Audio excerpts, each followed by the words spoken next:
depuis plus de 5 ans. Entre deux chaises de métal, la force révolutionnaire dans le balado de divertissement sportif.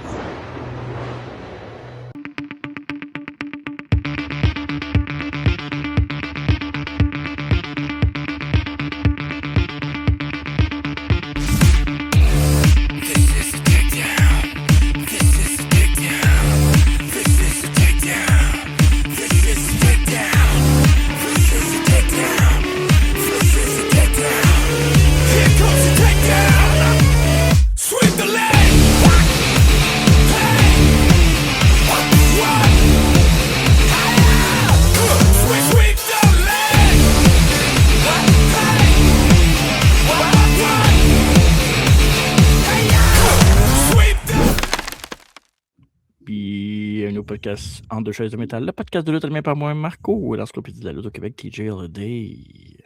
Salut! Salut! Bon dimanche matin à ceux qui nous écoutent en direct en mangeant vos toasts. Confiture, beurre de peanut. On m'a demandé justement qu'est-ce que c'était toi tatoué, mais tu mets aussi? Ouais, c'est bon. T'es-tu du genre à mettre du beurre avant? Non. Moi, le monde qui font ça, je comprends pas. Non. Moi, tu peux pas, à un moment donné, là, c'est ça. Ça se tient. Tu sais, moi, ceux qui disent mettre du beurre pour que ça tienne. Là. Non, mais il n'y a personne qui mange la toast à l'envers non plus. Là. Non, puis un nez, tu t'accrisses dans la gueule, puis ta mâche, correct, là, pas besoin de tenir. Là. Ouais. Puis, t'es-tu du genre à prendre un petit café avec tes toasts ou. Toujours. J'ai pas une journée, je prends pas un café dans ma vie, à date. Ouais. Fait que bienvenue au podcast en deux déjeuners. Ouais. Café, je te dirais que la fin de semaine, habituellement, j'allais chercher un café tous les matins, soit au Tim ou au Starbucks, mais depuis peut-être un mois, là, c'est café maison. Parce que. Ouais, ça coûte cher, hein, ton café que t'achètes, toi. Bon, moi, c'est pas à cause de ça, là. C'est plus à cause que j'en bois tous les jours souvent, fait qu'à un moment donné. C'était cœur, ouais, c'est ça. Ce qui me fait rire, c'est qu'à tous les fois qu'on est ensemble, puis mettons, on va en voyage ou whatever, là, je veux tout aller déjeuner à des restaurants, puis tu veux jamais. Je comprends pas. C'est vrai que je peux jamais. Tu peux jamais, pourtant c'est super le fun de manger des déjeuners de restaurants de même, là, tranquille, avec le soleil dans vite, dans la face, puis tu manges ça, c'est bon. Je dirais pas super le fun, là, mais. Ben, c'est le fun. Aller chez mon coco, l'enfant de même, c'est le fun. Ouais, je serais pas, moi. Pas un commanditaire. Non. Non, malheureusement. Ben, s'il y en a qui écoute, qui travaille à l'Homo Coco, ben allez-y, proposez-nous. Ouais. Mais mon boss m'emmène manger là des fois pour dîner. Lui, il aime ça, de manger des déjeuners à n'importe quel temps de la journée. Puis, pour vrai. C'est comme un power trip, ce déjeuner n'importe quand. Hein. Non, pas dans son cas. Là. Lui, c'est juste parce qu'il aime le petit-déj, quoi. Le petit-déj, hein? On déjeune, quand ça croûte, on déjeune. Exact. Puis aujourd'hui, ben, avant de commencer le déjeuner puis le podcast, on va pouvoir parler de ce qui est arrivé la semaine passée. Évidemment, notre rétro-review du Forum de Montréal, le 21 octobre 1994, house show, la WWF était en ville. Donc, il y a quelques personnes qui nous ont écrit pour dire qu'ils étaient live là-bas, qui écoutaient le show, même en DM, j'en ai reçu aussi. Ah, ben, t'as DM, juste toi qui les reçois, fait que je sais pas. Oui. Non, mais c'est pas DM du podcast, c'est DM personnel, parce que le monde font semblant qu'ils t'aiment sur le podcast, mais c'est moi qui DM parce qu'ils veulent pas le dire que c'est des heels dans la vie. Là. Non, c'est parce qu'ils savent pas qu'ils te textent à toi, dans le fond, c'est ça qui arrive. Ouais, c'est vrai qu'on a le même nom, ça se ressemble beaucoup. Ouais, c'est ça. Et évidemment, on est rentré dans le mois de mars. C'est la biographie de Ken Shamrock au mois de mars, le World Most Dangerous Man. On aura aussi le premier épisode ever de SmackDown qui s'est déroulé le 26 août 1999. Je t'arrête en disant que c'est officiellement le premier, mais c'est pas le premier. Non, je sais, mais. Ouais, premier télévisé? Non, c'est le premier qui compte dans la hiérarchie parce qu'il y en a fait un avant qui était l'épisode pilote. Ouais, mais ça compte pas un pilote, là. Anyway, c'est quand même SmackDown, quand même, ça s'appelle. Fait que ça existe, c'est quand même ça pareil. Là. Ouais, mais il n'y a pas de pilote à soir, fait que ça compte pas. Là. Il n'y a pas de Marie-Lise Pilote à soir, non? Hey, il n'y a personne au podcast qui connaît Marie-Lise Pilote à part Fred. Mais Marie-Lise Pilote, là, y a-tu beaucoup de monde, des personnalités connues qui s'appellent Pilote dans le nom de famille? Pas beaucoup, hein? Non, je pense pas. Pourquoi? T'avais-tu une joke avec pilote, j'imagine? Absolument pas. Absolument pas. Mais Non? si tu prends l'avion, là, Ouais. échappe-la pas. Merci. Et Parfait. aussi, au mois de mars, il y a ça. Oui, Unbreakable TNA. C'est en quelle année, ça? 2005, c'est ça? Oui, exactement.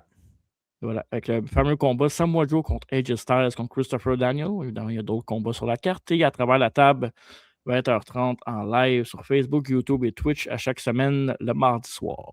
Donc, c'est ça. Ne manquez pas ça. Fait que là, on est prêt à commencer, évidemment. Comme d'habitude, le rétro review In Your House Triple Header. C'est In Your House 3, si je ne me trompe pas, c'est ça, hein? Ouais, mais là, on n'est pas rendu là avant. Il faut faire de quoi, là? On est rendu là. Je pense qu'on a fait une grosse intro, là. C'est excellent. Eh bien non!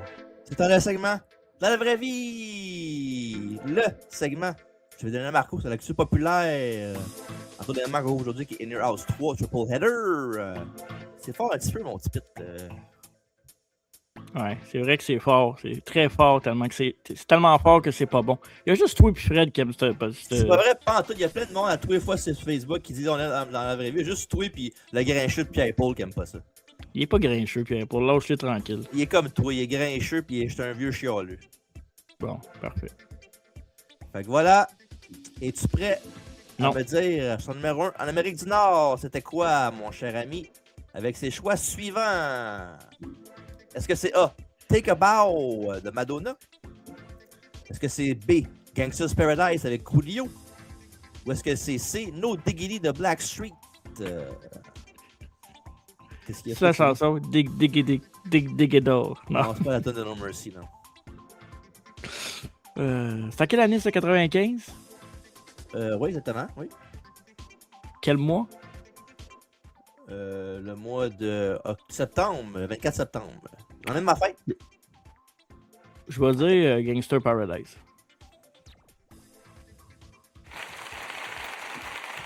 Bonne réponse! Félicitations! Est-ce que tu sais dans quel film c'était cette chanson-là? Pas de le faire. Gangster Paradise en 95. Non. Ben peut-être, mais non. C'est le film d'école là, avec Michelle Pfeiffer. Ah oui, les remplaçants. Ouais, c'est pas Dangerous Le Man en remplaçant. anglais? Peut-être, mais avec. Comment il s'appelle l'acteur dedans? Mais c'est ça, c'est le remplaçant. Là. C'était bon ce film-là. Oui, absolument. Vraiment.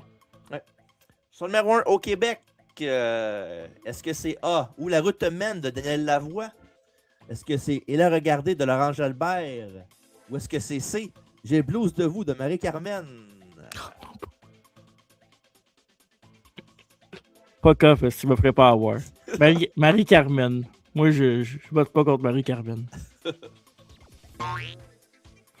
Et non, La tabarnak. c'était J'ai le blues de vous de Laurent. Non, pas tout ça. Et la regarder de Laurent Jalbert. Hey, hein? On les a, nous autres, les chansons au Québec. Là. Gangster Paradise, pendant les 10 prochaines années, ça va être meilleur que ces trois-là pendant toute leur carrière. Ouais, ben, ça dépend à qui tu parles. Il y a du monde qui aime ça des tunes québécoises comme ça. Là. Ouais, je parle pas au père Marie-Carmen, inquiète-toi pas. Comment il s'appelle? Georges? Je sais pas. Mais on dit, on la suit sur en deux chaises métal. Ouais, c'est vrai. Il faudrait demander. Bref, film numéro 1 au box-office.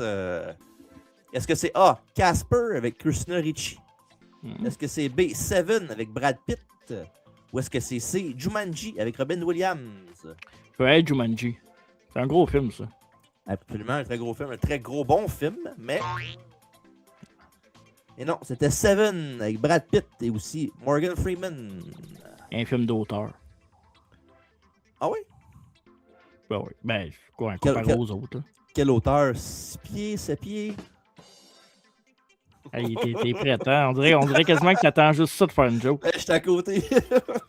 Hey, j'ai écouté le gars du câble, moi, tantôt. Ah ouais?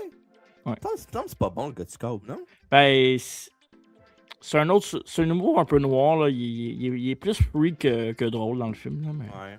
Mais Jim Carrey, qui est dans la nouvelle ces temps-ci, mais on n'en parlera pas parce que ça va peut-être écœurer d'autres mondes. Ben, moi, j'ai aimé qu'il parle français, puis Pas vrai, moi, Jim Carrey et Adam Sandler, c'est mes deux best of all time. Ben, c'est pas tant ça qui fait que le monde en parle. Là. Le monde est cave. Là. Je sais, voyons donc, cloné. Vous êtes cave, come on. Voyons, ça me semble évident, ça fait longtemps qu'il est cloné. Là. Voyons. Ah ouais, en plus, c'est son ami Georges aussi. Ah ouais, c'est le troisième. Ah oui, Georges Cloné. C'est un hasard, celle-là, j'excuse. Jeu vidéo sorti alentour. En tout cas, ça fait une cet après-midi parce que tu vas être correct. Jeu vidéo sorti alentour. Est-ce que c'est A, Mortal Kombat 3 sur SNES et Genesis? Est-ce que c'est Rayman sur PC et PS1? Ou est-ce que c'est C, Final Fight sur Super Nintendo? Je vais dire Rayman.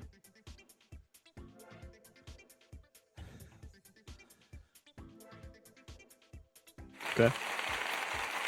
Ouais. J'ai bien hâte de voir son frère lutter tantôt dans le show. Razor Rayman. Le pire, c'est qu'à part la première suite des hasards. J'ai pas planifié ces jokes-là, je vous jure. Moi, je réagis pas. Trop tard, ta face veut tout dire. Pour ceux qui sont sur YouTube, vous le savez. Bref, dans le monde du sport, ça je vais le dire, c'est quand même quelque chose d'inusité quand même. La balle rapide de Dennis Martinez, prise en mâchoire de Kirby Puckett des Twins du Minnesota, dans ce qui va donner son dernier at-bat dans la MLB, parce qu'il va prendre des complications avec ça. Il va avoir le cancer à cause de ça en plus, puis ça va arrêter là. Puis c'est sa dernière présence au bâton, comme je viens de dire, puis dans la victoire de 12-4 des Indiens de Cleveland sur les Twins du Minnesota. Ouais. Ça va pas être évident, ça avoir un pitch de baseball, ça gueule. Non, non, ça doit pas. Surtout de un gars de la MLB, là. C'est pas. Tu demanderas à Mathieu. Ah ouais? Ben oui. Pour ça qu'à un moment donné, il portait une grille quand il frappait, il avait mangé une balle d'en face. C'est Mathieu qui a échappé un banc d'école ses doigts aussi. Ça, Je sais pas, c'est tout échappé un banc d'école ses doigts, me semble. Parle pour toi. En tout cas, comment elle va, Claudette Ouellette? Je sais même pas. Elle doit être les pilotes avec.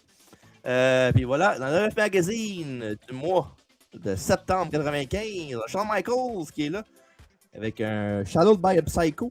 On voit dans ses lunettes, on voit Psycho Sid qui est dans le reflet de ses lunettes. Et Undertaker en mortaise en haut. Fait que voilà. Et voici la découpeur de journaux qu'il y avait dans le tour du Michigan pour une heure de ce soir. Et voilà. Avec Diesel, Bret Hart, Will Mercy et Jean-Pierre Lafitte. Fait qu'on voit en dessous, c'est cool quand même. L'heure à 6h45. Puis Tickets on sale now, 14$, 12$ et 9$. Ça, je vais aller l'acheter. Ça fait un bout de temps que c'est plus de même ces prix-là. Ouais, malheureusement. Ouais. Fait que voilà, avant de terminer le segment, voici les champions en puissance. WBF, on a Diesel comme champion du monde. On a Shawn Michaels comme champion intercontinental. On a Yokozuna et Owen Hart comme champion tag team. Et on a aussi Alundra Blayze, championne féminine de la compagnie. Coup de la WCW. On a Hulk Hogan qui est champion du monde. C'est vrai que deux fois on fait un retour review, c'est lui qui est champion de l'autre bord. C'est fou pareil. Ben. Non, je comprends que c'est Hulk Hogan, mais c'est quand même weird qu'à toutes les fois, ce soit lui. Là. Mais bon. Je comprends, ok? Ouais, exactement. Merci, merci M. Anu. Champion US, c'est Sting. Champion tag team, c'est Harlem Heat. Champion de télévision, c'est Johnny B. Bad. Champion Cruiserweight et Brian Pillman, ou Flying Brian, comme ça s'appelle à WCW. Alors voilà, c'était dans la vraie vie. Merci d'avoir participé. C'était le dernier, tu me disais, hein, c'est ça? Pour ce podcast-ci, oui. Et voici, avant de commencer le review, le VHS de l'événement. Toujours aussi beau, qui pop, bleu. Puis on voit en arrière ça ici, c'est le VS. Puis ceux qui sont sur YouTube, ben, c'est pas mal ça qui est en arrière de nos faces, en arrière de nous autres. Okay, voilà. T'avais dit au dernier travail à la table, t'en avais 400. T'as-tu compté finalement? Ouais, je l'ai pas autant que je l'avais dit. Là. J'ai quand même une méchante bâche, là, mais je n'ai 243. Si, bon, Monsieur Bragg 120 en haut. Ouais, mais là, je sais pas. Moi, c'est la lutte que je connais, c'est pas les mathématiques. On ne peut plus suivre la personne. Vous voyez que pourquoi c'est moi, il faut vous écouter à chaque fois que le podcast passe? Ben oui, c'est sûr. Ah, c'est l'agent d'immeuble. Madame de bonheur, mon Bob. Ouais, c'est ça. In Your House Triple Header, le troisième événement de ce nom, la série In Your House. Puis le 24 septembre 95, comme j'ai dit, dans de ma fête, mon 9e anniversaire de naissance. fait un bout. En direct du Saginaw Civic Center, maintenant le Dow Event Center, pardon, de Saginaw au Michigan, proche de Détroit. 5146 fans étaient en assistance. Oui, c'est là, Détroit sur la map. Merci de le dire, Marco Shelley. Ou Marco Saban. Take your pick. Oui, fait que déjà, 5146 fans étaient sur place à l'événement. Il y a une cote d'achat de 162 000 maisons qui ont commandé le pay-per-view en télévision à la carte. Puis à l'époque, les New House était vraiment abordable comparativement au Big Five, là, avec le prix qui coûtait 14,95 $. Mais ça va changer, évidemment. Je pense que c'est 2 pay-per-views après, ça va donner 10,95 $, qui coûte encore 10$ moins cher que le Big Five. Fait que voilà. L'inflation. Oui, il y a tout le temps de l'inflation partout. Il y a eu 4 dark matchs, 1 avant et 3 après le feed du pay-per-view. Dans celui d'avant-match ou d'avant-gala, Hunter Stemsley a battu Fatou. Après le show, il y a eu 3 dark matchs avec Goldust qui a battu Bob Sparkplug-Oli, Ahmed Williams qui est le dessus sur Skip avec Sonny, et puis évidemment, Williams a donné bien sûr par la suite Johnson au lieu de Williams avec Ahmed Johnson.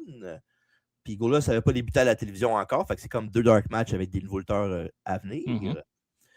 Puis dans le dernier match de la soirée, Undertaker a battu King Mabel dans un match en simple. Fait que voilà les 4 matchs d'avant-gala ou d'après et avant-gala.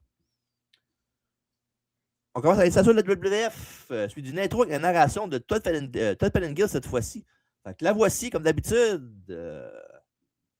Le triple enchaînement, c'est un jeu de péril. Pour la première fois dans l'histoire de la Fédération mondiale de lutte, tous les 3 titres vont être contestés dans le même match. Le champion de la WWF, Big Daddy Cool Diesel, uni de ses forces avec son meilleur ami, Shawn Michaels, champion intercontinental. Leurs opposants, Yokozuna et Owen Hart font probablement la plus grande équipe champion du monde à la WWF de tous les temps. Ce soir, pour les 2 gars avec caractère, la récompense du succès est grande. S'ils sont victorieux, ils ajouteront les ceintures par équipe dans leur collection. Mais le prix de l'échec est tout aussi énorme. Une défaite coûtera à un des 2 champions son titre. Ce soir, c'est un match qui va non seulement tester le vrai courage d'un champion, mais le lien entre amis. Ce soir, la loyauté et le prestige est précairement disponible parce que ce soir, un des champions va perdre son or. Alors voilà l'intro de Inner House, triple header. Ça me met... j'ai le goût de l'écouter.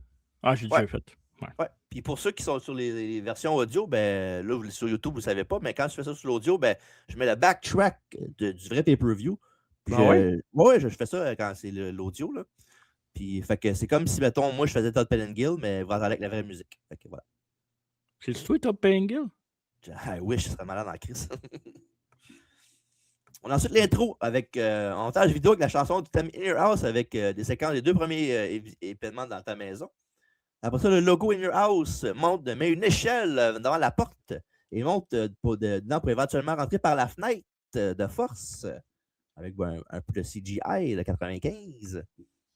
Les pétards s'en suivent. Les commentateurs de la soirée, Vince McMahon, Jerry the King Lawler et Jim Ross nous souhaitent la bienvenue. Ils font la prédiction pour le main event. Et Lawler dit que Owen va battre Shawn pour devenir champion intercontinental, pendant que Ross dit que c'est Yokozuna qui va battre Shawn Michaels pour devenir champion intercontinental. Puis Vince dit que non seulement Shawn va être apparemment dans le trouble avec ce qu'il vient d'entendre, mais c'est de ses collègues. Mais il ne donne pas sa prédiction. Il nous envoie au ring pour le match numéro 1. Savio Vega contre William Mercy avec l'arbitre du match, Mike Kikiyoda. Oh yes.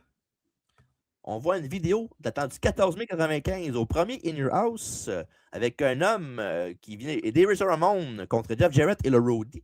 Il s'agissait d'un gars qui faisait ses débuts à la compagnie en tant que Savio Vega. Mais en fait, c'est pas vrai quand j'ai à la compagnie parce qu'il était là avant en tant que Kwang. Puis sa première aventure en tant que Savio Vega, qui était un ami d'enfance de Razor Ramon à Porto Rico. C'est drôle parce que le dernier podcast là, au show de Montréal en 94, c'était Kwang qui luttait. Fait que, puis là, c'est Savio Vega le premier match. Fait que c'est fou. Dans leur podcast, on a couvert la carrière de Savio Vega quasiment. Pretty much. Pendant l'entrée de Mercy, on a un picture-in-picture où Willen faisait une promo assis devant des roches avec un verre de terre sur le bras qui disait qu'il n'aimait pas que d'autres lutteurs le touchent et encore moins qu'ils le rampent sur lui. Et si ça arrive, je vais vous dire ce qui va se passer. Puis après ça, il squash le verre sur son bras. Puis il dit, il tape sur le verre de terre. Il dit, vous voyez ce que je veux dire? Avec un petit sourire machiavélique. Puis ça, je te connais beaucoup, là, mais en voyant ce gimmick-là, je me dis c'est sûr que lui, il aime ça. À l'époque, non. Ouais, il était là, c'est très court comme séjour quand même. Peut-être 3-4 mois, même c'est pas. ça, mais évidemment, si vous le savez, ou bien si vous ne le savez pas, je vais vous le dire, là, mais Bray Wyatt, ça a été beaucoup inspiré. Il s'est beaucoup inspiré de Will Mercy pour son personnage. Puis maintenant, oui, ben, tu connais mon style, fait que oui, j'aime ça. Ce que j'aime de Will Mercy, surtout dans son look, c'est que c'est un peu genre un. Tu sais, mettons, là, si on peut comparer aujourd'hui, là, un genre de Dean Ambrose mélangé avec. Moi, je trouve qu'il ressemble beaucoup plus à un Luke Harper, tu sais, dans son. Dans sa mimique, je pourrais dire, là, de la façon qu'il agit, plus qu'un Bray Wyatt. Fait que. Est-ce que le personnage, est-ce que Bray a amené aussi du Will Mercy dans sa Wyatt family au complet? Ça se peut. Mais ouais, je pense pas qu'il était rendu là à l'époque. Puis WWE, ben, on le sait, là, même avec Bray Wyatt, ça a été compliqué. Il y a peut-être juste Undertaker qui a réussi à mener son chemin avec ce genre de gimmick-là. Mais ouais, je pense qu'il y aurait eu de la viande sur l'os si ça avait été plus développé. Mais encore là, c'est pas pour tout le monde non plus. C'est très niché comme genre de gimmick. Il y a des raisons pourquoi ça n'a pas été plus long que ça. Je vais te dire tantôt après le review du match. Là. Mais moi, ce que j'ai vu aussi, c'est qu'apparemment, c'est Bray Wyatt qui avait parlé à lui pour ça. Puis c'est lui qui avait donné la blessing de prendre ce gimmick-là pour l'apporter. Parce que pour ceux qui ne savent pas, Danny Spivey qui faisait Will Mercy, c'est l'ancien partenaire de Mike Rotundo, le père de Bray Wyatt. Fait qu'il avait il connaissait un peu, j'imagine qu'il l'avait plus jeune. En tant que pour ça, en faveur pour son père puis lui, puis il a donné la gimmick à Bray Wyatt. J'ai rien qui m'a confirmé ça, j'ai vu ça en faisant mes recherches, mais j'ai pas vu de Will Mercy qui a dit ça à personne. Fait que on va prendre un grain de sel, mais si c'est vrai, c'est cool en Christ. Ben, j'ai déjà entendu dans un des rares shoot interviews que Bray avait fait là, dans le temps. Là. Si je me trompe pas, c'était au podcast d'Austin à un moment donné, il y a quelques années. Là. Fait que c'est à cause de lui qu'il était fucking même, dans le fond. Oh ouais, ben oui, c'est sûr. Il n'est pas fucking même juste pour le fun. C'est soit ça ou bien il a gagné le tournage de son père, là, un des deux. Là. Mais ça, c'est pas fin. Là, c'est vrai. Dans le fond, le personnage de Will Mercy qui a inspiré Bray Wyatt, ben c'est ça, ça a été inspiré de l'interprétation de Max Cady par Robert De Niro dans le remake du film 91 Cape Fear. Yes. Ouais, fait que c'est beaucoup d'affaires de même sous-entendre. C'est un gars qui est genre. C'est un gars sympathique, le fun, mais aussi que la clochonne devient un peu fou. Là. C'est un peu. C'est ça, un peu comme. C'est plus comédie ce que je vais dire, un peu comme Festus. Là. Tu sais, quand la clochonne, il vient malade mental, puis. Sauf que c'est pour les comédies, ça, c'est pas pour la comédie pantoute. Là. Mais ça. Fait que voilà. Puis ça n'a pas rapport, là, mais vu que tu étais dans des vieux films et des vieilles affaires, moi, cette semaine, je me suis downloadé un film que ça fait longtemps que je n'ai pas vu. Puis que je m'ai essayé d'avoir le temps de l'écouter. C'est Taxi Driver, un vieux film. Avec You Talking to Me? Ouais, exact. C'est là-dedans qu'il y a ça. Ouais, c'est ça. Yes. Ouais. Savio danse sur la tune de Will Mercy qui veut lui serrer la main. Et Vega le fait, il va un peu plus loin, mais Mercy essaie une attaque sournoise que Vega voit venir et ça tasse puis il commence à frapper Will Mercy. Puis si vous voulez danser pareil comme Savio dansait sa tune de Will Mercy, ça va être possible après le podcast, la tune de Will Mercy qui va jouer sur le balado, sur podcast et Balado Québec. Vraiment une tune underrated, là, sa tune est bonne. Ouais. Pour le personnage, surtout, est excellent. Vega a donné le début du match avec des coups de poing, puis une clé de bras et une protection au sol. Mercy a riposté avec un coup de genou dans les côtes, suivi d'une close line. Après, ils ont quitté les rings où Mercy était avec un slam sur Vega au tapis. De retour dans l'arène, Mercy a soulevé Vega et lui fait un stun gun en 2 temps sur drum cord. Genre, il est comme tombé sur ses pieds puis il l'a fait tomber sur la corde après. Pas le plus beau des stun guns, mais la feature était là pareil pour le mot. Là, on a compris c'est quoi. On a des breaking news avec Doc Hendrix qui a annoncé que l'absence d'Owen Hart, sans connaître la raison, on aura plus de détails dans l'émission tantôt pour ça, dans le review aussi. Mercy a enchaîné avec un écrasement de trottoir, mais le compte s'est arrêté à 2. Whelan a tenté une descente du coude, mais Vega a esquivé et Mercy a frappé le tapis de plein fouet. Par contre, Mercy a appliqué une prise de sommeil avec comme réaction un regard fou dans les yeux, là, vraiment, comme je disais tantôt, un coup dans le ring, il est un peu plus fou que sa gimmick avant. Puis, pas mal frénétique comme pace quand il est de même. Là. Vega a foncé dans le coin et Mercy est rentré dans le coussin tête première. Il l'aurait fait après ça, mais Vega est allé s'est vite dégagé de ça avec une souplesse arrière pour un double down. Un comeback de Savio s'ensuit avec un coup de tête suivi d'une grosse botte. Et Vega en a un spin kick en restant debout en mettant Mercy par terre. Woolen se relève et whip Savio dans les câbles qui revient avec un bulldog. 1, 2, mais Mercy dégage. Et Vega tient le bras et la tête de Mercy. Et va au tapis, il part avant avec un pin pour un autre compte de 2. Mercy il passe avec un coup de pied au visage de Vega quand il s'est baissé d'une corde à linge. Il s'est baissé d'un backdrop. Il a fait une corde à linge ensuite pour mettre au tapis. Après ça, Brainbuster super stiff sur Savio de Mercy. 1, 2, dégagement. Et là, ça change des suplexes. Arrière pour Mercy et jamais avec un pont pour Savio pour un compte de 2. Et après ça, Savio fait son signe de main avec le pouce et l'auriculaire appelé le Shaka. Et Savio a répondu sur les cordes avec son spinning heel kick pour remporter le match par tomber à 7 minutes 6. Tu veux-tu dire quelque chose avant que je parle ou t'avais-tu des notes? Non, on est rendu. Je suis rendu à la précédente du match, fait que j'ai pas rien d'autre à dire. Fait que vas-y, je te laisse commencer. OK. J'ai trouvé. Tu avais l'air d'un Martin McGuire qui décrit le hockey en décrivant ce match-là parce que si je l'écoutais à la radio, j'avais l'impression que c'était vraiment bon, mais si je l'écoutais à la télé, c'était vraiment pas ça qui s'est passé. Mettons que c'est pas le match que j'aurais mis comme opener. Là, je pourrais regarder c'est quoi les autres matchs vite, là, mais. Il n'y en a pas beaucoup. Mettons que pour mettre un peu de pep dans un show, c'est raté. On va se le dire comme ça. Ouais, c'est en même temps, c'est Savio Vega contre William Mercy. Là, c'est pas Bret Hart contre Shawn Michaels ou Bret Hart contre Mr. Perfect. Mais très, très, très moyen comme match. Mais je comprends ton point de vue que ça n'aurait pas dû commencer le show, puis c'est pas un match vraiment pour commencer le show. Mais sans joke, j'ai été surpris du match quand même. Je pensais pas que c'était pas être. Je dis pas que c'était super bon, là. Je pensais pas que c'était pour être bon de même, là. Mercy n'a jamais vraiment été un lutteur vraiment divertissant sans joke, à part la gimmick, même ça l'a beaucoup aidé. Puis Savio est toujours solide. Fait que non, pour vrai, le combat était bon, ça a été exceptionnel. Fait que dans ce match-là, 2-1/4. Oh, OK. Tu étais beaucoup plus généreux que moi. Puis en plus, en donnant ma note, je me suis dit, j'ai-tu été trop généreux? Faut croire que non. Moi, j'ai donné à ce match-là 1,5. Je sais pas, j'ai pas trouvé ça mauvais, moi. Je sais pas pourquoi, là, mais en tout cas. Bref, c'est la fin de la série de victoires de Mercy qui était invaincu à la fin, ce qui a mis fin à son push, malheureusement. Il va affronter des gars comme Razor Ramon, Bret Hart et les autres dans les semaines suivantes. Puis il a même battu des autres par count-out, mais à cause de blessures au cou et au dos. Il a pris sa retraite en octobre. Son dernier combat était le 10 octobre, précisément. Une victoire contre Bob Holly à Cologne, en Allemagne. Et ça va faire plusieurs matchs par équipe avec Razor et Bob Holly dans les autres semaines qui vont suivre. Ça va faire une grosse rivalité. Va être en début de 96 avec le Ringmaster, évidemment, qui va donner Stone Cold Steve Austin. Hey, c'est dommage, hein, on n'aurait pas à avoir William Mercy contre Tatanka pour une série de victoires. Le premier qui perd.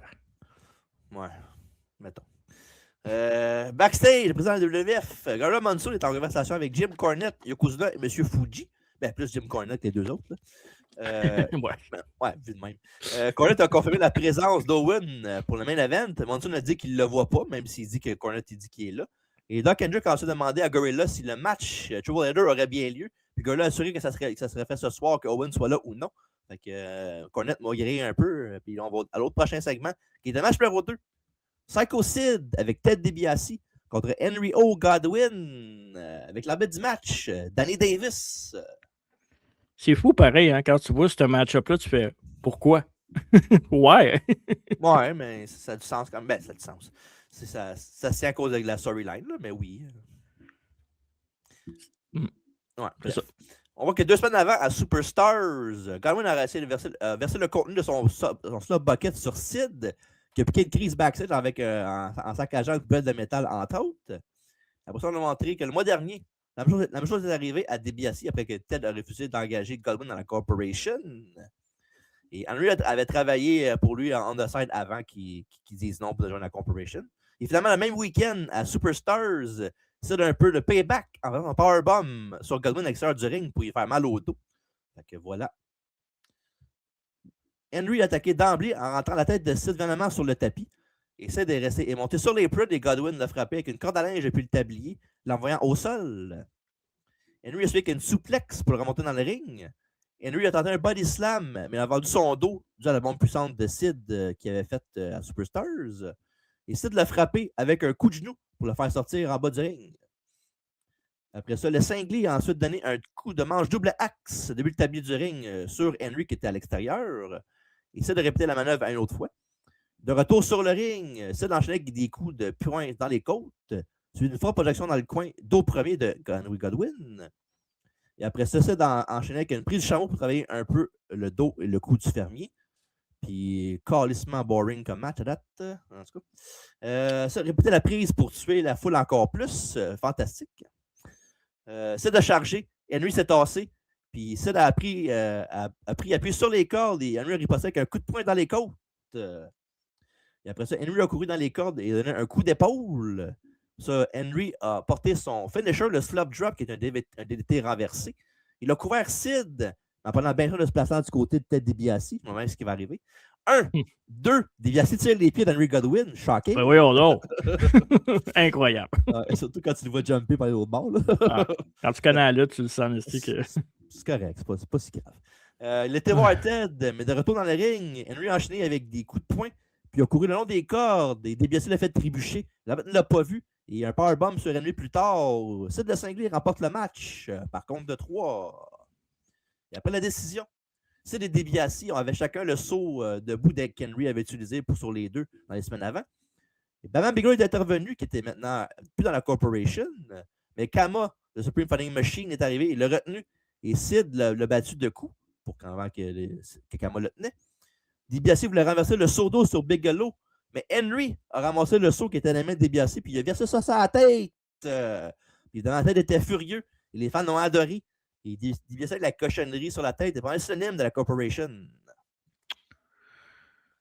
Franchement. Puis, oui. Ouais. Ah, je me souvenais pas d'avoir vu ça dans le passé. Ça parlait que DiBiase, ça me disait rien. Puis pourtant, j'étais un fan de DiBiase. Puis là, j'ai fait ah ouais, OK. Puis. Pas d'avoir oublié ça. Là. Ouais, l'aftermath est quasiment meilleur que le match au complet. Là. Ouais. Un match super basic puis boring, mais tu sais, je dis ça, mais c'était pas mauvais. Là. Techniquement, c'était pas mauvais. C'était correct, c'est juste que c'était pas mal plat. Mais, tu sais, je comprends que c'était la storyline, mais pourquoi mettre. Pourquoi un headgame? Pourquoi Godwin contre Sid? Est-ce qu'il y avait des. Est-ce qu'il voulait pousser Godwin tout seul à un moment donné, Henry, ou. Moi, non, c'est plus parce que Godwin, Sid, c'est genre le big gun de DiBiase, fait qu'il voulait donner son meilleur gars pour donner une correction à Henry Godwin.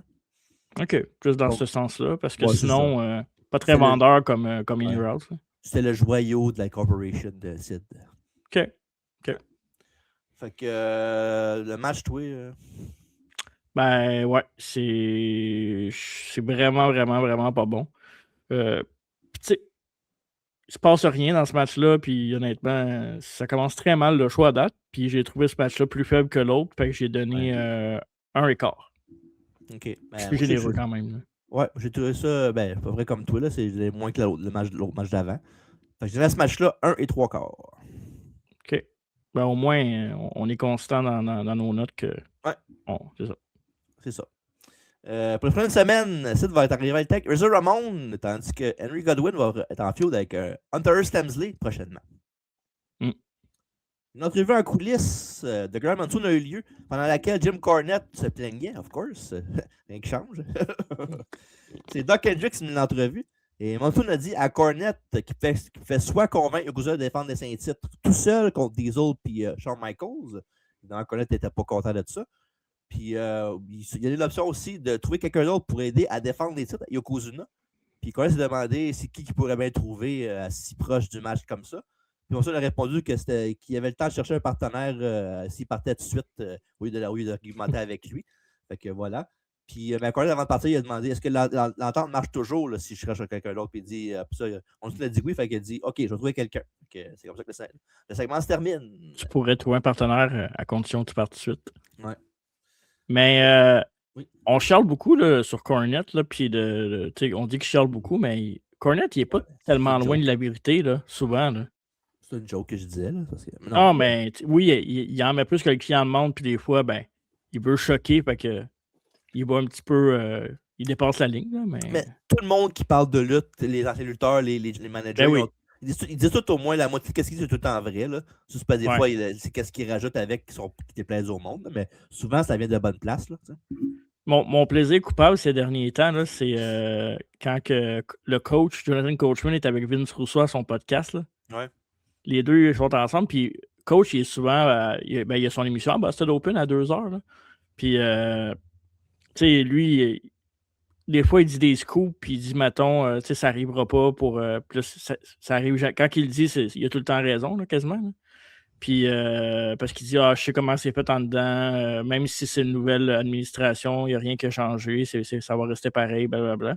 Puis, juste de voir Rousseau puis coach chialer sur le produit actuel, là, de temps en temps, je pogne des clips, puis genre, je l'écoute, je suis comme, c'est du bonbon pareil, là, même si c'est.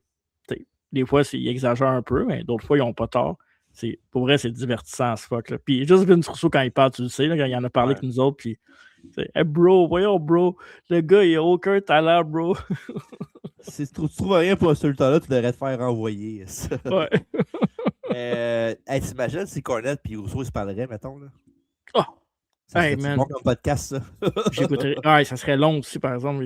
Cornette fait des podcasts de genre 6 heures, là, ça n'a pas de sens. Ouais, c'est sûr. Il y a du monde qui écoute ça du début jusqu'à la fin. Fait que voilà. Quelque chose que moi, on ne regarderait pas pendant 6 heures, c'est le prochain match. Match numéro 3, le British Bulldog contre Bam Bam Bigelow avec l'arbitre du match, Jack Doan. Ouais, sur papier, c'est bon. C'est pas mauvais comme match. Là. Mais en tout cas, sur papier. Ouais. On voit que le mois dernier, à Raw, le Bulldog a fait un heel turn en attaquant Diesel pour faire un beatdown avec Men on a Mission, Mo et Mabel, de King Mabel. C'est annoncé aussi pendant que Bam Bam a son entrée que le Bulldog va affronter Undertaker demain à Monday Night Raw. Fait un gros match pour le Bulldog le lendemain à Raw. Ben, deux back-to-back, dans le fond. Mm-hmm. Bigelow a rapidement utilisé sa puissance pour donner un coup d'épaule qui a forcé Bulldog à traverser au sol. Ils sont allés backstage avec Jim Cornette qui discutait avec Sid d'une possibilité d'alliance à Yokozuna.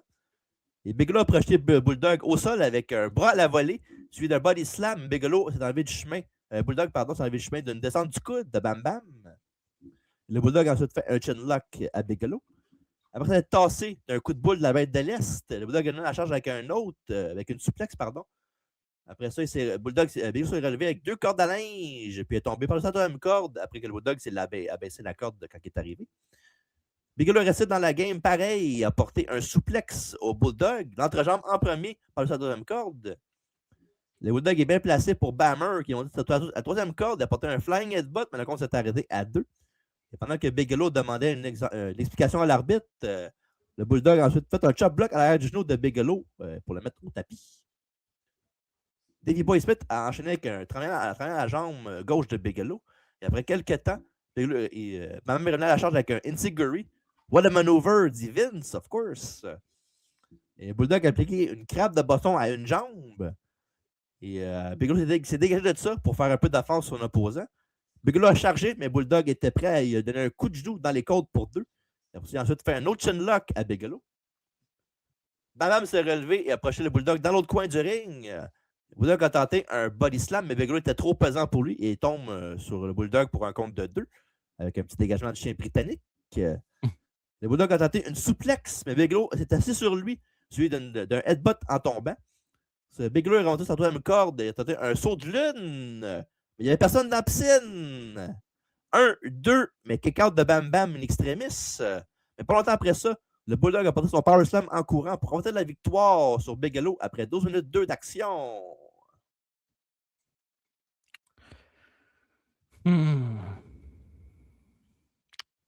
C'est pas parce que c'est mieux que les deux autres que c'est meilleur. Ouais. Toi, t'as l'air d'avoir préféré Vega puis William Mercer à ce combat-là. Pour vrai? Ouais, mais pas de beaucoup, là. Ben, en partant, j'aime mieux ces deux lutteurs-là parce que c'est toujours plus le fun à regarder. C'est sûr. J'ai trouvé ça... pour moi, date, c'est le meilleur combat en sur 3. Mm-hmm.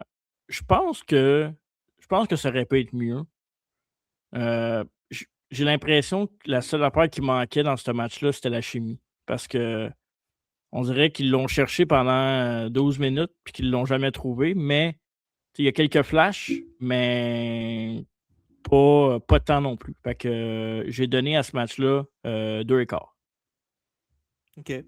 Rien mal au match côté technique, mais c'était plate et sans saveur, là, malheureusement. Puis Ouais. tu dis qu'il n'y avait pas grand chimie, mais je pense que si les alignements de Face Hill auraient été changés, ça aurait été meilleur. Ouais, peut-être, ouais, ça doit aider aussi. Ben, pas juste peut-être, je suis sûr certain que ça aurait été meilleur. OK. Ouais. Fait que je laisse ce match-là 2/5. Parfait. Ouais. Le Bulldog aura son match contre Taker le lendemain à Raw. Il va perdre par DQ après une intervention de King Mabel. Pendant que Bigelow lui achève la WWF et il va, après avoir mis over Goldust à Survivor Series 95, il va quitter la compagnie pour jamais revenir. Dommage. Ouais. Mais en même temps, il a fait des belles affaires ailleurs à d'autres places. Ouais. Fait que c'est pas tout perdu. Non. Puis on va être on peut pas y enlever. Il y a même été WrestleMania. Ouais. C'est vrai. C'est fou pareil. Hein? Ben oui. Mais en même temps, c'est pas vous parce que c'est lui, c'est plus vous parce que c'est l'autre qui l'a fait. Ouais, c'est plus l'autre. Là. Ouais. Mais si ça aurait dit Bigelow contre, je sais pas, n'importe qui d'autre, mettons Diesel, le monde, c'est cool pour lui, mais il avait de Ah ouais. WrestleMania contre un champion, mais bref. Ça aurait été cool, ça, comme match main event, pareil. Diesel contre Bigelow. Là. Mais c'est déjà arrivé une couple de fois, là, quand Diesel était au début de son règne. Là.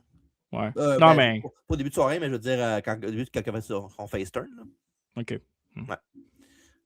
Après ça, on voit Henry Godwin et Ted DiBiase au Superstar Line à parler à des fans qui les appellent. Puis il y avait encore son sou de plein de cochonneries. Là, fait que je pensais que c'est une belle touch. Là, il aurait pu changer puis être en tabarnak, mais il était en tabarnak, même s'il avait encore le même linge sur le dos. Fait que voilà. Et après ça, on a une pub pour WrestleMania de Special. Justement, on va parler de Bigelow Main Event, ben c'est ça. Qui va être diffusé sur Fox et mettant en vedette les meilleurs matchs de WrestleMania 11. Ben, en fond, pas les deux meilleurs matchs là, de la soirée comparé. Ben, according to them, mettons. Là, avec Bigelow contre Taylor et Diesel contre Shawn Michaels. Ouais. Après ça, on a M. Bob Backlund qui fait son entrée pour une promo. Et Backlund était évidemment candidat à la présidence à l'époque, même si c'était pas vraiment vrai, c'est plus une gimmick. Voilà. Il a affirmé que chacun devait relever des défis pour progresser dans la vie. Il continue son monologue en expliquant que les limitations aiguës devenaient chroniques et qu'on stagnait. Et après ça, Backlund a ensuite présenté un administrateur chargé de la discipline, pesant 287 livres, issu de l'Université du Savoir. Le doyen Dean Douglas fait son entrée sur les huées du public. La franchise. Ouais. Et pendant qu'il faisait ça, ben, on voit que le mois dernier à SummerSlam, Douglas essayait d'attaquer, faire un sucker punch à Razor Ramon, mais Ramon l'a bloqué, puis l'a mis sur le quai avec un punch lui-même. 2 semaines plus tard, Douglas a fait le 1-2-3 Kid et n'arrêtait pas de le relever au compte de 2 ou de le piner 1-2-3. Puis éventuellement, Razor est intervenu pour aider le Kid. Et finalement, lundi dernier, à Raw, pendant un combat entre Ramon et le Kid, justement, Doug est arrivé pour faire perdre Razor Ramon sans que le Kid le sache. Et ça a mis un peu la merde dans les deux bons amis. Fait que voilà un peu le build-up du match. Douglas dit qu'il était fier d'être dans le ring avec un gars comme Bob Backlund. Il a dit qu'il était là pour donner une leçon à Razor Ramon. Puis ensuite, présenté son adversaire. Et Razor a couru vers le ring pour commencer le match. Fait que match numéro 4, Razor Ramon contre Dean Douglas. Avec Bob Backlund dans le coin de Dean Douglas un peu. Avec l'arbitre du match, Tim White. Un des meilleurs heels de business, Shane Douglas. Tim White? Eh non. Ben, Tim White, non. Lui, on s'en rappelle pour les mauvaises raisons. Ouais, l'Einstein Suicide, ça c'était malade. Exact. Oui. Razor a éjecté Douglas du ring avec une corde à linge par-dessus la troisième corde. Et Dean s'est relevé et a placé quelques coups de poing. Et Ramon l'a rattrapé et a fait lancer par la troisième corde. Après ça, on a vu Cornette jaser avec King Mabel dans les coulisses, Yokozuna à leur côté. Puis ce que j'ai trouvé drôle là-dedans, c'est que, tu sais, genre, le match commence, puis ils font une coupe de moves. Puis maintenant, ils montrent que Yoko il est avec Mabel. Puis tu vois qu'ils sont pas prêts, puis ils regardent la caméra, savoir c'est quand leur cue, puis ils se retournent, puis ils font face à face. Là. Ouais, je trouve ça un peu drôle. Ouais. C'était pas rodé. Ouais. De retour dans le ring, Douglas est revenu à sauter dans les bras de Razor Ramon, qui a fait son follow slam pour un compte de 2. Après ça, Razor a travaillé sur le bras de Dean au début. Il a enchaîné les tentatives de tomber. Douglas avec un sunset flip pour 2. Puis Ramon a porté un corde à linge pour un autre compte de 2 lui-même. Et le bad guy a rebondi sur les cordes avec un coup d'épaule. Mais quand il a essayé une autre fois, Douglas a envoyé par la troisième corde en tirant la troisième corde. Fait que voilà, le bad guy est en bas du ring. Et après que Razor lui a travaillé le bras plus tôt, autour de Douglas s'attaquer à un membre de son adversaire qui est le dos. Douglas enchaîne avec un body slam au sol. Il retourne dans le ring pour interrompre le compte, puis il ressort et un coup de genou dans le dos envoie Razor percuter les marches d'acier. Les fans encouragent le bad guy pendant que Douglas lance Ramon contre le poteau du ring. Et Dean renvoie Razor dans l'arène, mais monte sa troisième corde et lui porte un coup de manche double H dans le dos pour un compte de 2. Et Douglas lance Razor dans le coin et exécute un springboard splash depuis la deuxième corde. 1, 2, et Ramon dit non, pas tout de suite. Et Douglas prend Razor dans un camel clutch, mais éventuellement Ramon se relève avec Dean sur ses épaules et se laisse tomber pour faire bumper son opposant de très haut. Ouais. Classique Ramon. Ça, c'est là en crise comme spot. Ouais, vraiment. Avec le gars qui se fait lever, qui fait ouh! Ouais, c'est pour vrai. Ramon avait des bons petits. Des bonnes petites séquences dans ses matchs qu'il faisait souvent. Là, des bons trademarks, ouais. Ouais, vraiment. Ouais. C'est un affaire qui devrait revenir dans le d'aujourd'hui, ce spot-là. Ouais, t'as pas tort. On ramène ça. C'est bon, ça. Exact. Et Douglas prend, je l'ai dit cette affaire-là. Quand les deux se relèvent, Razor il va d'un coup de poing, dont un en tournant une souplesse overhead pour 2. Razor envoie Douglas dans le coin du ring. Il tente une souplesse arrière, mais Douglas le frappe d'un coup de coude. Il fait une croix de corps où Ramon roule avec le momentum pour le 1, le 2 et ça reste 2. Et Douglas pousse volontairement Razor contre l'arbitre. Et Douglas tente un splash à la deuxième corde, mais Ramon se tasse du chemin. Razor's Edge sur Douglas. Il couvre Dean, mais bien sûr, la l'arbitre de témoin est encore sonné. Et l'enfant 1, 2, 3 arrive dans le ring et compte justement le 1, 2, 3. Et Razor se retourne et se demande qu'est-ce qu'il fait. Le kid répond qu'il compte simplement le compte de 3 et que Razor, après ça, Razor le pousse hors du ring. Un peu stiff quand même. Là. Un esti de poussé pour vrai. Ben, Kid est bon pour vendre aussi, là, mais c'était stiff. Là. Ouais, il dit comment il t'as pas menacé de mort, il a juste compté 3, là, comme toi. Douglas lance Ramon dans les cordes et effectue un roll-up dans les culottes pour remporter le match par tomber à 14 minutes 54. Et bien sûr, après la décision, Dean Douglas célébrait sa victoire avec M. Backlund. Pendant ce temps-là, le kid était au sol, tandis que Ramon, visiblement frustré, est resté sur le ring. Puis on a montré la replay pour vraiment montrer le tirage de culotte qui était pas très réussi maintenant. Ramon a quitté le ring, attrapé le 1-2-3 kill par la tête, le ramené dans le ring de force. Voyons, calme-toi. Ouais, d'après moi, ça s'est mal passé dans leur soirée hier soir. Je sais pas. Moi, le kid l'a battu à Monopoly, je pense. Razor a giflé le kid qui a riposté. Les officiels ont intervenu pour les séparer. Puis, ce qui est drôle là-dedans, c'est que quand ça arrive, pour le part, Vince, il dit « Ah, c'est tellement triste, Dean Douglas a mis la marde dans leur relation. » Puis tout. Puis le JR dit « Je pense qu'il y a des problèmes avant ça, moi. » Voilà. Non, mais c'est vrai, c'est cool qu'il ait dit ça de même. Ouais. Fait que, pour vrai, un bon match de mid-card, mais sans plus. Puis on parlait de chimie tantôt avec Bigelow puis Bulldog, mais eux autres aussi, il n'y a pas trop grand chimie, je trouve, ensemble, même si c'était pas mauvais. Là. Petite affaire de mieux. L'affaire que j'aurais fait dans ce combat-là, c'est que peut-être un 3 minutes de moins. Je trouvais le match quand même assez long là, pour. En même temps, les 3 premiers ont duré 7 minutes, là, fait qu'à peu près 7-8 minutes. J'aurais coupé ça un peu. Peut-être que ça aurait amélioré leur sort. La chimie, c'est pas la meilleure, mais en même temps, c'était très, très, très old school en étant. Tu avais un peu un mélange des deux, mais Douglas est beaucoup plus old school que Ramon, même à cette époque-là.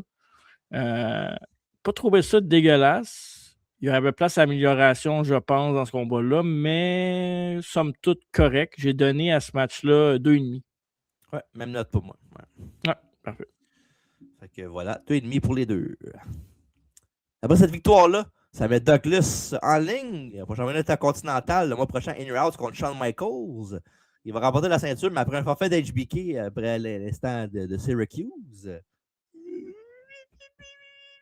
Douglas va la perdre le soir même contre Ramon. Tiens, c'est bizarre, un gars de la clique qui perd la belle, un gars de la clique qui la gagne après. Alors voilà. Et les problèmes entre le Kid et Ramon vont exploser à Raw le 13 novembre, quand le 1-2-3 Kid, qui va être arbitre dans un match entre Sid et Razor Ramon, va sauter contre Razor pour joindre la corporation de Ted DiBiase. Et la feud entre les deux va se terminer en février 96, quand Razor a remporté un Crybaby match à In-House Rage in the Cage contre le 1-2-3 Kid. Et ça fait un bout qu'on l'a fait, mais on l'a fait. Fait qu'allez voir ça, c'est disponible partout. Une des meilleures rivalités, selon moi, de la New Generation Ramon et Kid. C'était cool. Ouais. Commercial sur le prochain Inner House qui va arriver le 22 octobre 95 en direct de Vancouver en Colombie-Britannique. qui va s'appeler rétroactivement plus tard Great White North. Ils ont annoncé dans ce carte-là que l'Undertaker va affronter Mabel dans un combat, ainsi que le début de Goldust à la télévision dans un match. Ouais. Et après ça, Doc Hendrix porte la même calotte de Shawn Michaels que j'ai, avec les lunettes en cœur. Il nous donne le numéro pour les commander. Il donne même une vidéo cassette classique gratuite avec l'achat. Et c'est le VHS qu'il donnait, c'était une copie de Paul Driver! Oh, yes! Pour moi, ils n'ont commandé trop, puis c'est ça. Puis, à ce que j'ai entendu, c'est que c'est ça qu'il donnait comme VHS, mais c'est un VHS avec une boîte transparente, puis un VHS de Paul Driver. Pas cette version-là, parce que Hulk Hogan n'était plus là. Ouais. Mais tu parlais des lunettes tantôt, là, mais ces lunettes-là, sur le cover du magazine, là, que Sean a, que je mets en ce moment sur YouTube, là. C'est pas les mêmes. Non, je sais, ça, c'est celle en cœur, mais ceux-là qu'il y a sur le cover, je les avais, mais en bleu. J'avais acheté ça à l'époque à cause de Sean quand j'étais plus jeune. C'est malade. Puis là, je viens de penser à quelque chose, là. Doc a ma calotte, là, fait que je vais faire ça. Ah non, il va pas aller chercher sa calotte. Ça, c'est ton déguisement de fin de soirée, ça? Ouais, j'ai le même pyjama qui va avec. Quand t'as les dames qui viennent à la maison, t'as-tu ça? Mais non, mais Shawn Michaels, celle-là, il est cool. Hein? C'est que... Il est malade. Hey, tu portes souvent ton manteau de Brett. Quoi que tu fais un bout que je t'ai pas vu avec, là. Mais j'aimerais ça que tu portes... La prochaine fois qu'on fait un voyage ou qu'on va quelque part, j'aimerais ça que tu mettes ça, cette calotte-là. Ben, si on va à un show de lutte, on va savoir c'était qui. Ouais, Shawn Michaels, c'est malade. Mettons, la prochaine fois qu'on va à GP, tu pourrais mettre ça, non? On verra, là. Il est pas game, hein? Non, c'est pas que je suis pas game. Non, je suis game de porter, là, ça me dérange pas. Là. C'est une affaire de lutte. On va à un show de lutte. C'est pas comme si j'allais, mettons, un mariage et porter ça. Là. Ça serait encore meilleur. Ouais. Wow. Quelqu'un s'oppose au mariage. Il faut que tu aies les culottes qui se détachent de Sean avec les trous, là, tu sais. Les chaps. Les chaps. Ouais. Un peu comme Tiffany Stratton porte en ce moment à WB. C'est vrai. Elle porte des chaps. Des autres champions de la WWF et Shawn Michaels, champion intercontinental, sont interviewés par Doc Hendrix ensuite. Shawn avoue était un peu frustré par l'absence d'Owen Hart et il se demandait ce qui se passait. Disons, a laissé entendre qu'il y avait anguille sous roche. Puis il explique qu'il ne changerait rien au fait qu'il serait le partenaire de Kuzuna presque ce soir. Donc, ça ne changerait pas qu'il va être le partenaire de Kuzuna, pardon. Parce que les Doodles with Attitudes, on a des four chaps with the straps. Yes. Ouais. Et dans le ring, on a Jean-Pierre Lafitte qui est là, qui est prêt pour le prochain combat. Le match numéro 5, Jean-Pierre Lafitte contre Bret the Hitman Hart. Et l'arbitre du match, Mike Kikiyoda. On voit les éléments du mois dernier avec Lafitte qui avait les lunettes d'un jeune fan que Bret a donné ses lunettes un petit peu avant. Il a aussi volé le manteau de Bret, puis aussi un pull-apart brawl entre les deux qui avait impliqué Will of Mercy, entre autres. Fait que backstage, on va les prêts pour avec Bret qui se fait interviewer par Vince à travers le casque. En gros, Bret a dit que ce soir, il voyait ça comme Captain Crochet contre Captain Crunch. C'est lui, Captain Crunch. Il dit que c'est Lafitte, que Lafitte trouve que c'est un petit geste de voler un manteau. Hart dit qu'un jacket, c'est un jacket, mais c'est quelque chose de spécial pour lui. Puis il rajoute aussi que le fait qu'il a volé des lunettes à des jeunes enfants dans le premier rangée, que c'est un voleur que c'est un voleur tout court, ben, c'est assez pour lui. C'est le temps qu'il marche sur la planche, dit le Hitman. Puis dans une affaire que j'ai trouvé cool, c'est que au lieu d'aller avec Jean-Pierre Lafitte dans le ring puis montrer qu'il est là, ben, il reste avec Bret, puis tu vois qu'il fait son entrée, puis il faut qu'il ouvre la porte pour rentrer dans le stage. Ça, c'est malade. C'est vraiment in your house. Ouais, puis ça me rappelle, je checkais ça cette semaine, je suis tombé là-dessus, mais on a une photo, nous autres, dans le In Your House, justement, quand on était à la Philadelphie. Ouais, c'est vrai. Je trouvais ça cool de revoir ça. Ouais. Fait qu'évidemment, avant de faire le review du combat, ben, après 8 mois à peu près, quand c'était le MPW qui allait au Colisée de Laval, ben, j'avais interviewé PCO. Tu n'étais pas là ce jour-là, mais j'avais interviewé PCO. J'avais parlé justement de sa rivalité contre Bret de ce match-là à In Your House. Puis je trouvais ça cool de le mettre dans l'extrait en ce moment. Fait que pour ceux qui ne l'ont pas vu, ben, vous allez pouvoir voir ça tout de suite. Fait que voilà ce que PCO avait à dire là-dessus. Puis quand Jacques est parti, tu es resté à la WWF en tant que Jean-Pierre Lafitte. On s'en rappelle tout. Tu as eu une rivalité avec Bret Hart où tu avais volé son jacket, puis une couple d'affaires comme ça. Comment c'était de lutter contre Bret un contre un dans le ring? Ben, moi, c'est ce qui est arrivé à notre match de Royal Rumble 94. Ça a été, ça, je pense qu'il l'a raté comme le meilleur match du pay-per-view. Je sais pas Ouais, en absolument. étoile. C'est pas en étoile, mais je suis en rating, il l'avait raté le meilleur match du pay-per-view. Fait que la chimie, moi, je trouve qu'elle avait été bonne. Elle avait été bonne. Puis je peux dire, dans ce temps-là, j'avais des matchs, pas mal. J'avais eu un match avec Shawn Michaels qui avait été super bon. Les gars qui aimaient ça travailler, j'avais des bons matchs avec eux autres. Puis, moi, je trouve que ça a bien été. C'est juste le match du Royal Rumble. Moi puis Brett, on s'est chicané. OK. Parce qu'à un moment donné, si c'est un scoop que je peux te donner un peu, Brett tient Jacques tient la jambe à Brett un moment donné pendant on prend du heat sur Brett. Bâton de golf et tout. Vince s'était fâché parce qu'on a pris le Potter à Johnny Polo. Il voulait pas. Moi, à un moment donné, j'ai monté ces escaliers puis j'ai sauté mes genoux, mon entrejambe, en fond, mes fesses, l'intérieur de mes fesses, sauté sur son genou. Puis je pensais qu'il y avait eu des dommages à ses ligaments de genoux puis tout. Puis là, il m'avait donné des gros coups de pied, pour me tasser de là. Ouais. Puis de là, aller à la fin du match, j'étais comme fâché après moi. Puis elle a commencé à crier après moi, arrivé backstage. Puis là, moi, j'ai monté le ton, on a fermé la porte. Puis là, j'ai dit, ouais, Brett, il n'y avait rien là de dangereux. Je suis pas pris pour un job boy pantoute, là, de la manière que moi, je travaille, je suis un gars safe. Puis moi, je savais qu'il n'y avait aucun danger. En descendant, Jacques laisse ta jambe tomber. Oui, ça a l'air que je rentre dans ton genou, mais ta jambe n'a pas de whip, là. Ben, Jacques, il tient la botte par le bout des doigts, puis quand j'arrive dessus, il laisse la jambe aller. Il avait eu peur parce qu'il avait les genoux sensibles, pareil, dans ce temps-là. Puis il a tombé à monter très, très fort. Puis moi, ça ne me tardait pas de m'embarquer dans une chicane, parce que j'avais eu une chicane avec Kevin Nash. Fait que j'ai dit ce que j'avais à dire. Je me suis excusé, mais j'ai dit que je pense que j'avais pas besoin de m'excuser parce que il n'y avait rien de dangereux. Puis 2 jours après, il est venu me voir tout seul, puis il dit j'ai overreact l'autre jour, puis je suis vraiment désolé, puis il n'y avait pas de danger dans ce que c'était fait, tout était correct. Puis après ça, on a eu nos matchs ensemble. Avant qu'ils décident de nous mettre ensemble, ils nous ont donné un match dans un In Your House. On a fait le main event, dernier match de soirée à Nashville. Puis de là, c'est là qu'ils ont décidé d'aller de l'avant avec l'angle, après avoir fait le match en essai. Puis tous les matchs ont été bons. C'est vrai. Même celle de Nashville, je sais pas si tu l'as vu sur un pay-per-view. Parce que des fois, ils sortent des cassettes. Je pense que c'était sur le custom vidéo. Je pense que c'était un exclusif à la fin, ouais. Oui, parce que j'avais comme un fishnet, mais c'était juste des lignes. C'était comme une camisole pleine, mais elle était en ligne. Qui avait l'air d'un fishnet parce que c'était couleur peau, mais c'était pas un fishnet.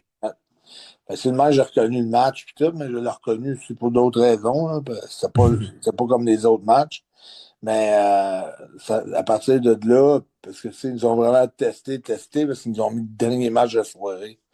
Fait, on a vraiment livré. Fait que j'étais pas trop inquiète. Puis qu'est-ce qu'il faut que je dise de Brett, c'est que quand il y a des pay-per-views à faire là, il prend ça pas mal plus à cœur, dans le sens que je ne veux pas dire que je ne suis pas un vrai professionnel. Quand c'est un pay-per-view, c'est un ultra professionnel. Il donne son numéro de téléphone, appelle-moi, c'est bon, ça pitch des idées avec lui, puis après ça, il prend le temps là, pour monter un match que ça va vraiment être bon. Je suis impressionné beaucoup pour la psychologie de ces matchs. Lui, Shawn Michaels, c'est deux de mes préférés pour monter des matchs.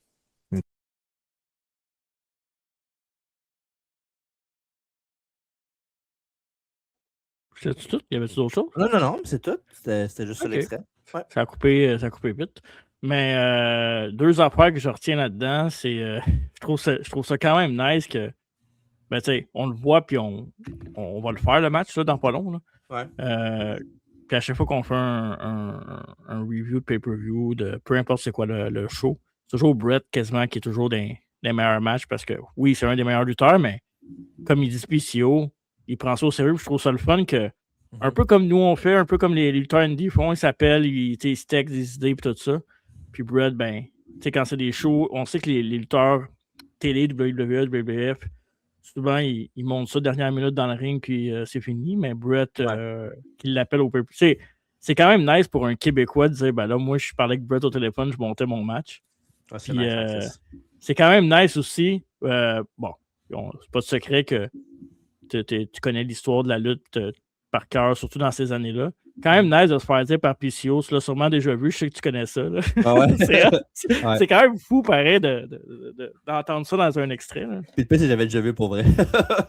Ouais, puis tu sais, on avait fait une ou deux fois les Rois de l'arène avec PCO, je pense, une fois, deux fois. Deux fois même.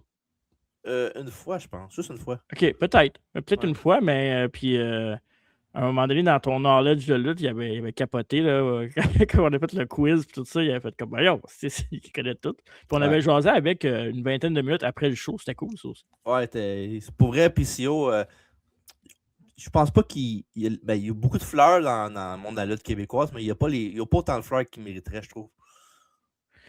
Ouais, il est quand même. Puis tu sais, souvent. C'est un de bon Jack PCO, là. C'est pas. Souvent, moi, j'entendais des affaires, puis de l'extérieur, je me disais, ah, je sais pas, tu sais, il a l'air bien, mais sans plus, tu sais. Puis pour l'avoir côtoyé à quelques reprises avec toi, je suis comme, bah, ok. Finalement, il est vraiment smart, puis tu sais, il a quand même pris une vingtaine de minutes après le show de radio pour jaser avec nous autres. Il aurait pu juste partir. Ben, un lundi soir, en plus, à genre. Un lundi soir, là. 11h du soir, non. Là. Ouais, ce gars-là, il se donne. C'est vraiment nice d'avoir vécu ça. Yes, sir. Puis tu as commencé le match avec un plongeon suicide sur Pierre au sol. Ça, c'est un spot qui monte souvent dans les vidéos de recap de Brett, là, de sa carrière. Là. Puis, après ça, il a quand même sauté un peu loin. Il a une chance que PCO l'a attrapé parce qu'il avait sauté quand même un petit peu. On aurait quasiment dit un backdrop, quasiment qu'il a sauté loin. Là. Ben, ça l'a protégé, qu'il pogne PCO un peu, qu'il a comme ralenti sa chute, sinon il passait carrément par-dessus. Oui, absolument. Série de coups de poing de Lafitte dans l'arène, et après ça, Pierre a chargé Brett, qui a esquivé, et Pierre a percuté le coin. Après ça, Brett s'en est pris au bras du pirate. Et Brett a enchaîné avec un tombé en crucifix pour un compte de 2, puis une clé de bras. Lafitte a contré une tentative de bras à la volée avec une corde à linge, une ligne à linge. Lafitte a pris le contrôle en contrant Brett avec un coup de pied à la poitrine. Hart a tenté une attaque en courant dans le coin du ring, mais Pierre a esquivé et Brett s'est rentré l'épaule en première dans le coin, sur le poteau. Pas dû faire du bien. Pierre a lancé Brett dans l'autre coin, encaissant le choc, c'était en premier, son spot classique. Et Brett est revenu avec un back body drop par le centre corde, mais JP a atterri sur ses pieds et a projeté Brett contre les marches d'acier, à la grande joie de Jerry Lawler au commentaire. Et Pierre a envoyé Brett dans le ring après ça. Hart a essayé de revenir dans le match avec des coups de poing, mais Lafitte l'a contré avec un spinebuster pour un compte de 2. Pierre a suivi avec une leg drop pour un autre compte de 2. Et Brett a dégagé d'un chin lock pour faire un sunset flip pour un compte de 2, mais Jean-Pierre l'a remis au tapis avec une corde à linge. Et Lafitte lâche pas et fait à Brett un écrasement de trottoir sur une impressionnante descente de la queue de la troisième corde. 1, 2, dégagement du Hitman. Et Pierre a fait 5 pour son finisher, un flipping senton appelé le Cannonball. Et est remonté sur la 3, a sauté. Brett n'était plus là. Il n'y avait personne dans la piscine, malheureusement, pour PCO. Et Hart enchaîne avec une grosse goutte atomique, une ligne en courant, mais Pierre le pousse hors du ring avec ses jambes pendant une tentative de sharpshooter. Après ça, Pierre court les cordes et fait un front flip par le troisième corde sur Brett, mais Brett n'était plus là. Puis Pierre est tombé directement au sol, sur le dos, sur le tapis. Ça n'a pas dû faire du bien, un vrai bump de fou. Là. Puis là, on parle de 95, là, mais il fait encore ce genre de move-là aujourd'hui. Il fait pire aujourd'hui. 30 ans plus tard, ça n'a pas de sens. Là. Ah, il fait pire que ça aujourd'hui. Ben, l'amour du sport, lui, il aime ce qu'il fait. Fait que... Ouais. Fait que, voilà. Gros spot. Hart refait à Lafitte quelques trucs que Pierre a fait plutôt dans le combat en le lançant dans les marches et ensuite le whippé dans le coin. C'est un homme en premier. Et après ça, Brett enchaîne avec un bagage à la russe. Et après ça, Hart est sur l'air d'aller maintenant avec sa série de gros virtuels. Mais par contre, il tente une attaque plongeante de la 2, mais reçoit un coup de pied de Pierre en plein visage.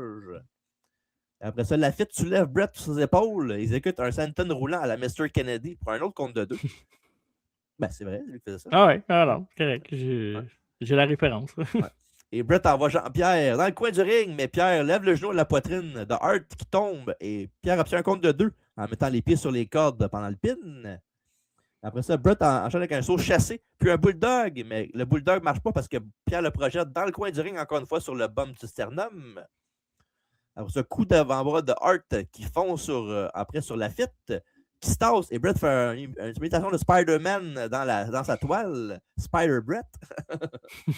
Après ça, Pierre monte au top et tente un gros splash, mais encore là, il n'y a personne au rendez-vous. Il collisionne les deux et ils sont même au tapis en même temps. Mais Litman, qui est par terre proche jambe de la fitte, applique le sharpshooter, retourne la prise, se relève, toujours dans le sharpshooter. Et le pirate abandonne, offrant la victoire à Bret Hart après 16 minutes 38, au grand plaisir de la foule. Et après la décision, Litman retrouve son fameux jacket et le remet en célébrant son triomphe.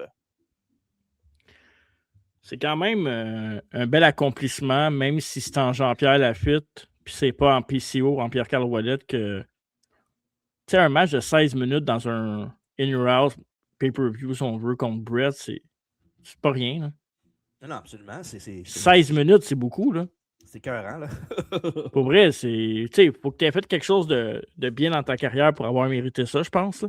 Ouais. Solide match, puis, tu sais, évidemment, selon moi, c'est le match qui va sauver le show, là, parce que, bon, à date, on n'a pas grand-chose à se mettre sous la dent, mais c'est dur de rater un combat de Bret Hart, parce qu'il y en a tellement des bons que des fois, tu te dis, je peux pas mettre ça parce que je pense que... Parce que tel et tel était moins bon que celui-là. Puis... Ouais, c'est ça.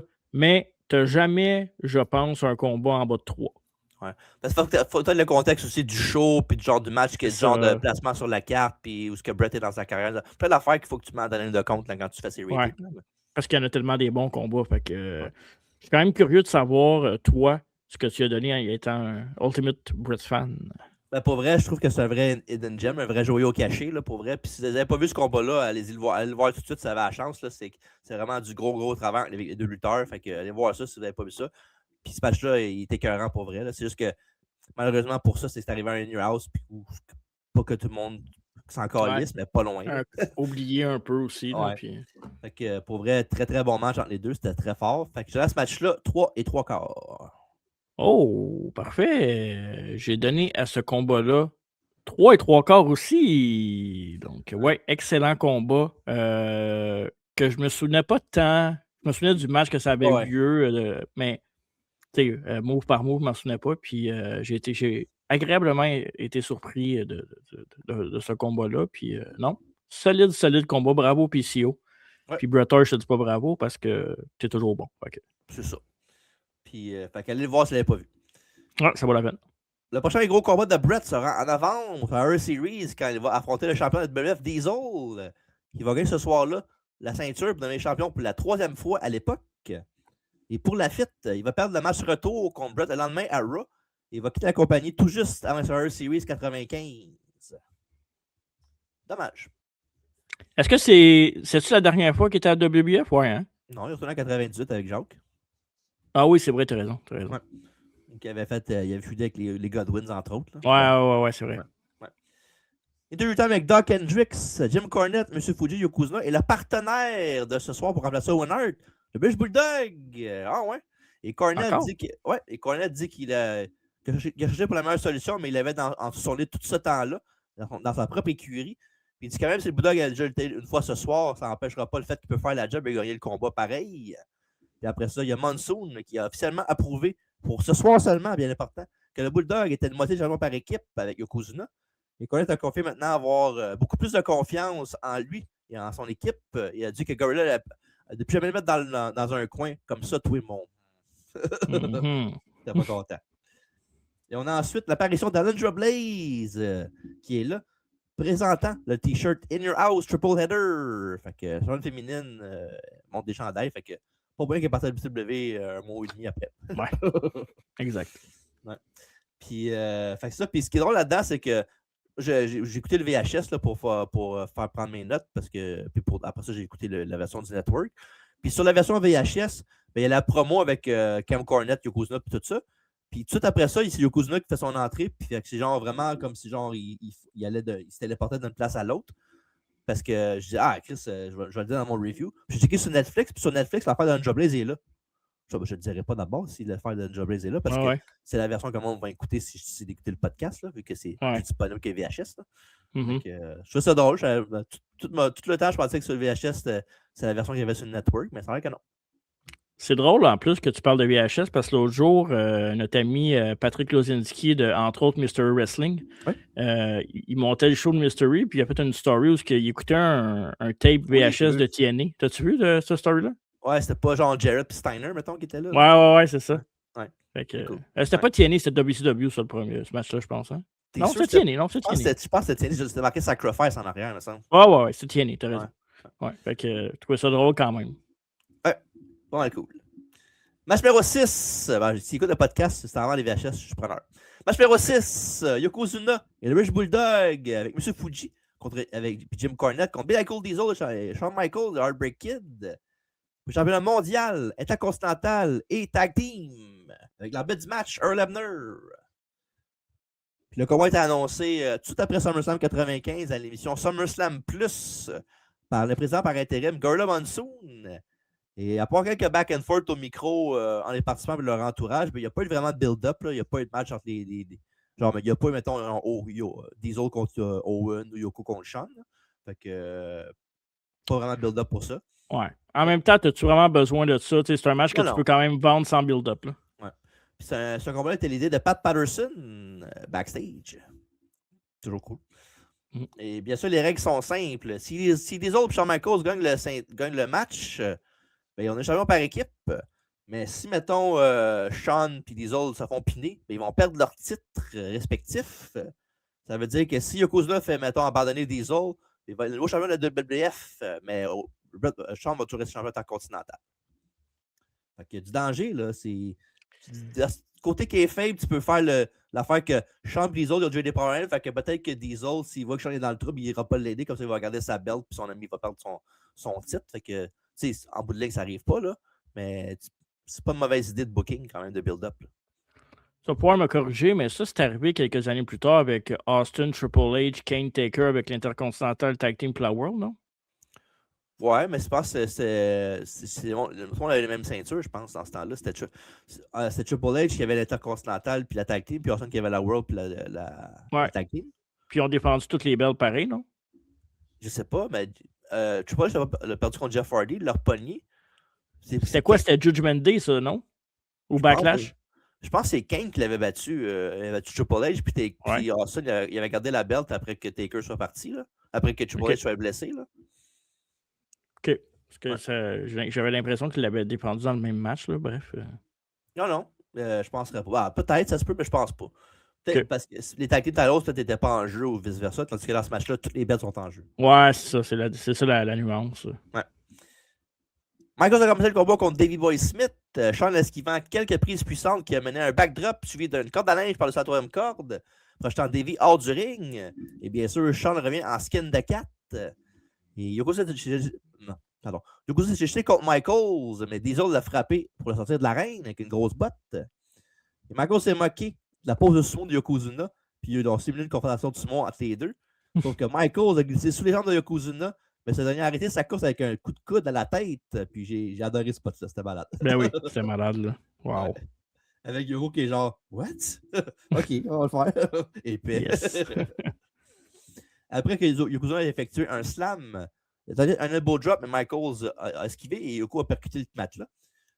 Diesel a pris le relais, mais Yoko l'a mis par terre avec une line. Diesel a enchaîné avec une corde à linge en sautant, suivi d'une grosse botte qui a encore sorti Yokozuna en bord du ring. Diesel et le Bulldog sont maintenant face à face dans l'arène. Et Davey Boy Smith a tenté une souplesse verticale sur Diesel, mais n'a pas réussi à le lever du premier coup. Mais malheureusement, heureusement pour le Bulldog, il est très très fort. Fait qu'il a réessayé la deuxième fois une superbe souplesse stalling en chandelle qui a démontré toute la force de Davey. Fait que oui, monsieur. Fucking impressionnant de lever un gars comme Diesel là, qui fait 320 livres, 7 pieds. Là. Ouais, c'est solide en crise. Puis un Bulldog, oui, là, on sait qu'il était sur le juice, là, mais c'est quand même. Tu sais, je veux dire, il n'y avait pas juste ça. Il était quand même très, très fort naturellement. Là. Ouais, faut le faire pareil. Là. Ouais. Bulldog a donné son power slam en courant avec des autres qui le bloquent, envoyant Smith dans le coin, avec une corde à linge et une autre après. Michaels a pris le relais et a sauté sur les épaules des épaules de Diesel avec un gros splash. 1, 2, non! Bulldog revenait à la charge avec un press slam en envoyant Shawn son entrejambe contre la troisième corde. Yoko fait tomber Michaels du tablier avec un coup de coude. Le Bulldog a rentré HBK dans les marches d'acier avant de remonter dans le ring à la merci de Yoko. Et pendant un petit moment, le sumo et le chien isolent le garçon jouet dans leur côté de l'arène. Michaels est revenu avec un sunset flip et un crossbody block sur le Bulldog, mais Davey a répliqué avec une close line pour le mettre à terre. Yokozuna a calmé le jeu avec un long nerve pinch sur l'épaule de Shawn. Et quand HBK s'est relevé, Yoko lui a donné un coup de tête pour le mettre au tapis. Zuna est monté sur la deuxième corde et est prêt pour son banzai drop, mais Shawn bouge de là et Yoko s'écrase des fois fun sur le plancher. Diesel a pris le relais face à Davey, lui fait un surpassement, puis les yeux du serpent sur le coussin du coin. Big Daddy Cool, il va dans l'écrasement de trottoir ensuite. Et les 4 hommes se sont retrouvés de part et d'autre du ring. Et le Bulldog a été projeté sur Yoko. Et après ça, il a été projeté une autre fois sur Yoko. Il a fait un flip, quasiment un cannonball dans le coin sur Yoko contre le coin du ring. Puis Yoko est tombé sur Davey. Ouais. Diesel a donné une grosse botte au Bulldog. Et Michael fait tomber Cornette du tablier du ring avec un coup de poing. Tandis que Yokozuna portait une échappée samoenne sur Big Daddy Cool Diesel. 12 minutes de mâchoire de Michaels à Yoko qui sort du ring. Et Michaels a porté son running power slam sur Diesel. Fait le cover 1, 2. Mais Michaels casse le pin avec son elbow drop de la troisième corde. Et tout d'un coup, le Rocket Owen Hart fait son entrée sur le ring, habillé pour compétitionner. Hey! Hein? C'est le Rocket! C'est le là! Rocket! Ah, Maurice Richard! Non, Owen Hart. Ouais. Ah, ok. Il monte sur la troisième corde, il a sauté. Disons, elle a frappé dans l'estomac. Il a fait son Jackknife Powerbomb, la rupture des cieux, pour porter la victoire par tomber à 15-42. Nos champions par équipe de la WWF, Shawn Michaels et Diesel, les Two Dudes with Attitude, sont maintenant les Four Chaps with Straps. Étonnant. Ouais. Après la décision, les Two Dudes with Attitude célèbrent la victoire avec des feux d'artifice. Et vient ensuite la bonne fin de soirée. On a ensuite une vidéo recap de l'événement de ce soir sur le thème de In Your House. Et c'est comme ça que se termine. Dans ta maison numéro 3, triple enchaînement. Ben, c'est quand même cool comme nom d'équipe, là. Two Dudes with Attitude. Moi, j'aime ça, là. Ouais. Puis, il y a quand même quelque chose, tu sais, ça allait bien les 4 ceintures à Diesel, Shawn Michaels, je trouvais, là. Tu sais, Oh ouais. oui, on l'a vu souvent par après, ces affaires-là, puis tout ça, mais je sais pas, il y avait je sais pas, le look, la ceinture de l'époque, les taunts avec Diesel, avec les 2 ceintures dans les airs, puis Shawn avec une ceinture autour de la tête, puis une ceinture sur l'épaule. Ah ouais, c'est malade. Ouais, très beau visuel. Ouais. Fait que main event solide, ça a l'air vraiment spectaculaire. C'était bon, c'était très bon. Oh ouais. Mais le concept est excellent par contre, puis dans mon texte c'est marqué, mais je suis surpris qu'il n'avait jamais fait ça par la suite. Fait que sûrement j'ai fait mes recherches puis j'ai vu que ça n'a pas été fait par après. Fait que... OK. Mais quand même, un bon main event sans être le end-all be-all, mettons. Là. Ouais. Puis tu sais, je veux pas. C'était quasiment sûr que c'était Diesel et Shawn Michaels qui gagnaient les tag team parce que, tu sais, je veux dire, il n'aurait pas donné la World puis l'Intercontinental à. Quoique Yoko peut-être, là, Yoko puis Bulldog, là, mais. Je sais pas. C'était quasiment.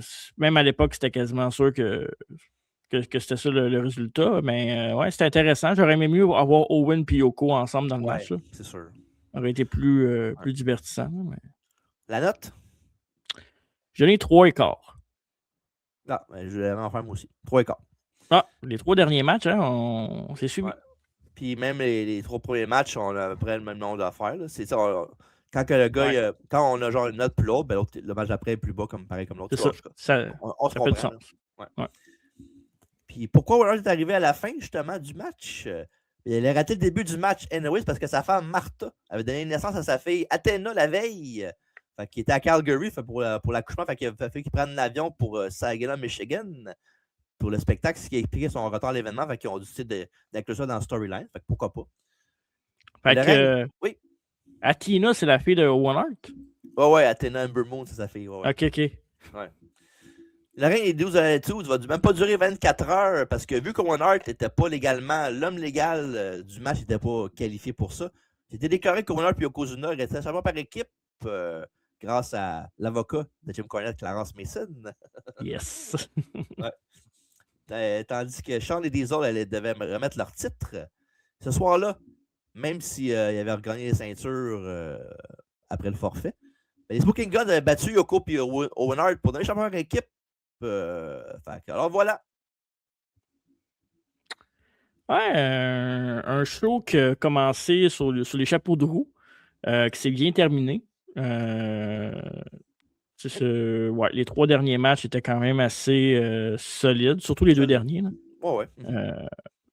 Puis non, c'est un show que je ne réécouterai pas très, très souvent, mais que pour les historiens, pour l'historique, pour avoir vu, pour voir un peu de tout, c'est quand même le fun à voir. Puis c'est un show New Generation. Là. Il y a un peu de tout dans ce show-là. Mm-hmm. Fait que le meilleur match de la soirée est pour les deux, Bret Hart et Jean-Pierre Lafitte. Ouais. Le pire match est pour les deux, Henry Godwin contre Sid.